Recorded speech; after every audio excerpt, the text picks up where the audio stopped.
요즘 비트코인을 두고 사람들이 가장 많이 묻는 말은 여전히 비슷하다. 이제 끝난 거 아니냐는 말, 고점 찍고 내려오는 거 아니냐는 말, 이게 진짜 조정이냐, 아니면 붕괴의 시작이냐는 질문. 이 질문들은 공포에서 나온 말이기도 하고 한편으로는 굉장히 합리적인 고민이기도 하다. 나는 이 질문이 가볍게 던져질 질문은 아니라고 본다. 왜냐하면 지금은 확신을 말할 구간도 아니고 누군가의 의견을 밀어붙일 구간도 아니라 감정이나 전망을 앞세우기보다 이미 벌어진 사실들을 차분하게 정리하고 이해해야 할 구간이기 때문이다. 2025년 10월 이후의 하락은 하루 이틀의 급락으로 끝난 사건이 아니었고 그 이후 이어진 몇 달의 흐름은 분명히 하나의 방향성을 가진 조정이었다. 그리고 2026년 2월 초에 있었던 투매 역시 단순한 변동성으로 넘기기에는 시장에 너무 많은 흔적을 남겼다. 가격만 본다면 그저 크게 흔들린 것처럼 보일 수 있지만 그 안에서 일어난 일들은 구조와 심리를 동시에 건드린 사건이었다. 그래서 오늘은 전망도 예측도 희망도 잠시 내려놓고 지금까지 실제로 무슨 일이 있었는지 그리고 이 흐름을 어떻게 이해해야 하는지를 차분하게 정리해 보려 한다. 좋아요, 구독, 알림 설정을 눌러주시면 더 좋은 콘텐츠로 찾아뵙겠습니다. 여러분의 응원이 콘텐츠 제작에 큰 힘이 됩니다. 비트코인은 2025년 10월 초 약 12만 6천 달러 수준의 사상 최고가를 기록했다. 이 가격은 우연히 만들어진 숫자가 아니었다. 현물 ETF 승인 이후의 기대, 기관 자금 유입에 대한 신뢰, 반감기 이후 공급 증가율이 둔화되는 구조, 그리고 디지털 자산에 대한 인식 변화가 한꺼번에 가격에 반영된 결과였다. 그 시점에서의 비트코인은 단순한 투기 자산이 아니라 제도권 안으로 들어오는 자산으로 평가받고 있었다. 하지만 시장에서 정말 중요한 건 고점 자체가 아니라 고점 이후의 행동이다. 비트코인은 그 고점을 찍은 뒤 며칠 만에 무너진 것이 아니었다. 패닉처럼 던져진 것도 아니고 공포로 도망친 것도 아니었다.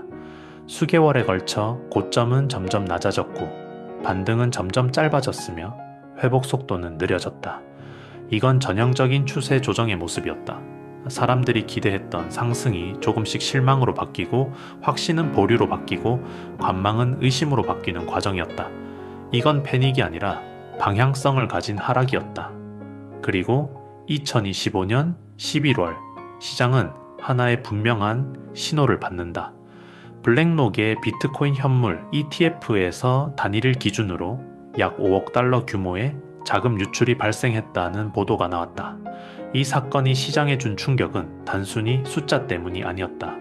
ETF는 그동안 기관 자금의 상징처럼 여겨져 왔고 한 번 들어오면 쉽게 빠져나가지 않는 장기 자금으로 인식돼 왔기 때문이다. 그런데 그 자금이 하루 만에 빠져나갔다는 사실은 하나의 인식을 깨뜨렸다. ETF는 무조건 받쳐주는 바닥이 아니라 시장 심리와 리스크 환경에 반응하는 하나의 수급 채널이라는 점이다. 12월로 넘어가면서 현물 ETF 전반에서 순유출 흐름이 이어지고 있다는 분석도 잇따랐다. 이때부터 시장의 분위기는 달라지기 시작했다. 기관은 절대 안 판다는 믿음은 기관도 상황에 따라 판다는 현실로 바뀌었다. 이 변화는 가격보다 훨씬 중요했다. 왜냐하면 가격은 언제든 회복될 수 있지만 인식이 바뀌면 행동이 바뀌기 때문이다. 그리고 2026년 2월 초 시장은 다시 한번 강한 시험을 받는다. 2월 초 며칠 사이 비트코인은 단기간에 6만 달러대까지 급락한다. 이 움직임은 속도 면에서도 깊이 면에서도 이전과는 달랐다.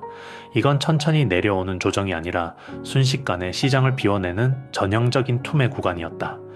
여러 보도와 데이터가 공통적으로 지적한 원인은 명확했다. 하나는 미국 기술주를 중심으로 한 위험자산 전반의 급락이었다. 다른 하나는 그 위에 쌓여 있던 레버리지 포지션의 연쇄적인 강제 청산이었다. 이 구간에서 나온 매도는 대부분 냉정한 판단의 결과가 아니었다. 버티지 못해 강제로 정리된 포지션, 청산 버튼이 눌린 계좌, 마진을 채우지 못한 투자자들이 연쇄적으로 시장에서 밀려났다. 그래서 이 하락은 더 빠르고 더 깊었다. 여기서 중요한 질문이 나온다. 이게 단순한 가격 조정이냐 아니면 구조적 바닥으로 가는 과정이냐는 질문이다. 가격 조정은 레버리지가 쌓여 있고 유동성이 얇아진 상태에서 작은 충격에도 가격이 과하게 흔들리는 구간이다. 급락 뒤 급반등이 나오고 며칠 단위로 큰 변동성이 반복된다. 2026년 2월 초의 움직임은 이 정의에 상당히 가깝다. 하지만 가격 조정은 그 자체로 바닥 확정을 의미하지는 않는다. 아프게 흔들릴 수는 있지만 구조가 바뀌었다고 말하기엔 아직 이르다. 구조적 바닥은 차트 한 번으로 만들어지지 않는다. 이건 수급이 바뀌고 보유자 행동이 바뀌고 온체인 손익 구조가 같이 변하는 과정이다. 약한 손은 손실을 확정하며 이탈하고 장기 보유자는 매도를 멈추거나 천천히 다시 모으기 시작하고 기관 자금 흐름은 유출에서 중립으로 옮겨간다. 그리고 가격은 급반등이 아니라 저점 구간에서 시간을 쌓는다. 이번 구간에서 흥미로운 점은 급락 이후 여러 규모의 지갑에서 동시에 축적 신호가 관측되고 있다는 분석이 나오기 시작했다는 점이다. 또 온체인 데이터를 보면 사이클 고점 대비 이익 실현 강도가 둔화되고 있다는 해석도 나온다. 그래서 지금의 상태를 정확하게 표현하면 이렇다. 지금까지는 가격 조정이 맞다. 하지만 동시에 구조적 바닥으로 넘어갈 수 있는 재료들이 하나둘씩 쌓이고 있는 구간이기도 하다. 아직 확정은 아니다. 이걸 확신이라고 말할 수는 없다. 나는 지금 이 구간을 확실하다거나 안전하다고 부르고 싶지 않다. 다만 무시하기엔 너무 많은 신호들이 같은 방향을 가리키고 있을 뿐이다. 솔직히 말하면 이번 하락을 나는 정확하게 예측하지 못했다. 어느 날부터 떨어질지 어디까지 빠질지 그 깊이와 속도를 나는 알지 못했다. 그리고 이건 나만의 이야기도 아니다. 만약 누군가 이번 하락의 시점과 깊이를 처음부터 정확하게 맞췄다고 말한다면은 그 사람은 정말 뛰어난 전략 분석가이거나 아니면은 이미 벌어진 일을 나중에 다시 정리해서 이야기하고 있는 사람일 가능성이 높다. 시장은 그만큼 복잡하고 그만큼 예측하기 어렵다. 그래서 나는 맞히려고 하지 않는다. 맞히는 사람처럼 보이기 위해 말을 꾸미지도 않는다. 대신 원칙을 지키려고 한다. 그 원칙은 예측이 아니라 반복이다. 가격이 오르든 내리든 뉴스가 좋든 나쁘든 내가 할 수 있는 행동을 같은 방식으로 계속 반복하는 것. 그게 내가 세운 유일한 전략이다. 그때나 지금이나 나는 계속 DCA를 하고 있다. 급여가 들어오는 날, 알바비를 받는 날, 뜻밖의 소득이 생긴 날, 어떻게든 쌈짓돈을 만들어 조금씩 비트코인을 사모으고 있다. 큰 금액이 아닐 때도 많다.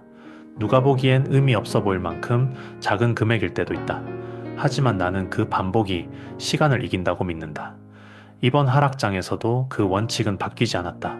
오히려 더 분명해졌다. 특히 요즘 같은 하락 조정장에서는 솔직히 말해 스트레스를 받는다. 가격이 무서워서가 아니다. 더 떨어질까봐 겁이 나서도 아니다. 못 사서 스트레스를 받는다. 현금이 부족해서 원하는 만큼 사 모으지 못하는 게 더 답답하다. 가격이 내려올수록 기회가 커지는 걸 알고 있기 때문에 그 기회를 전부 잡지 못한다는 사실이 오히려 더 사람을 괴롭힌다.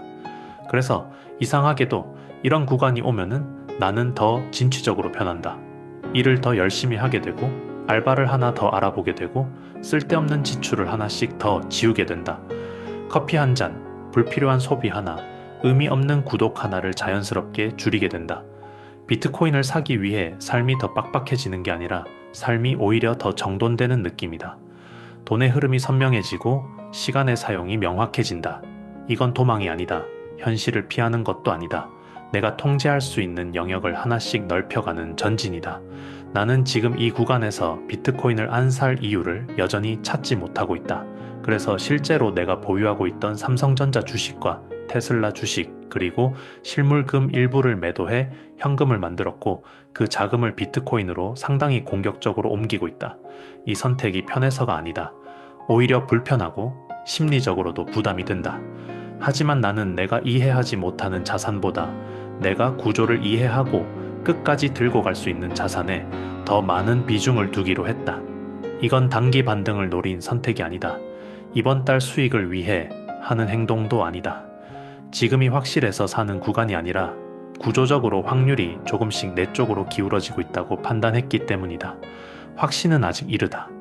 나는 이걸 확신이라고 부르지 않겠다. 다만 시간이 내 편이 될 가능성이 조금 더 커지고 있다고 느낄 뿐이다. 그리고 나는 그 가능성 위에 내 행동을 올려놓는다. 아무 행동도 하지 않는 선택이 가장 위험해질 수 있는 구간이라는 거는 이제 분명해지고 있다. 기다리는 것도 선택이고 아무것도 하지 않는 것도 선택이다. 하지만 나는 그 선택을 지금은 하지 않기로 했다. 이건 권유가 아니다. 각자의 판단은 각자의 몫이다. 누군가는 현금을 더 쌓을 수도 있고 누군가는 관망을 선택할 수도 있다. 다만 나는 이 구간에서 보고만 있지는 않기로 선택했다. 그리고 그 선택을 오늘도 내일도 다음 급여일에도 같은 방식으로 반복할 생각이다. 조용히 꾸준히 내가 세운 원칙대로.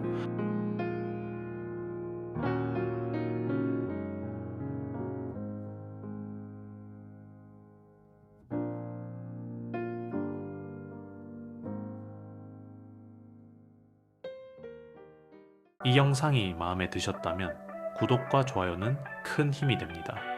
빠르게 움직이는 세상 속에서 우리는 느리지만 단단한 투자를 이야기합니다. 아빠의 투자 읽기 다음 이야기에서 또 뵙겠습니다. 이 채널은 아빠의 투자 일기를 공유합니다.